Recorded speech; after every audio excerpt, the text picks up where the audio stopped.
وەکو دەزانن کوردێک لە کوڕ برین ببێ ئەم ببری ناوی دێشن لە ڕۆژاوای کوردستانی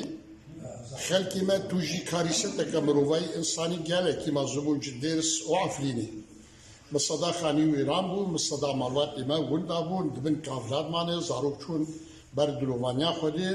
me jî wekî rêxistinê Parti Demokratîk Kurdistanê Sûriya li Herêma Kurdistanê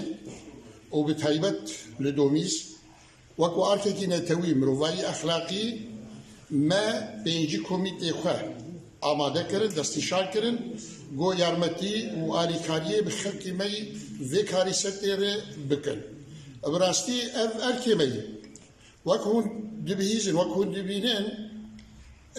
gîriyê dayîkê dengê gîriyê wan dayîka ser zarokê wan dinya hejan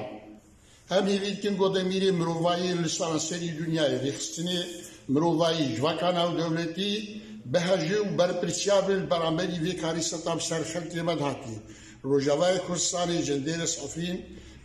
em Kurd li xwe li hev xwedî dernekevin em bêxwedînin hûn dizanin milîşyat û desthilatê dewlet û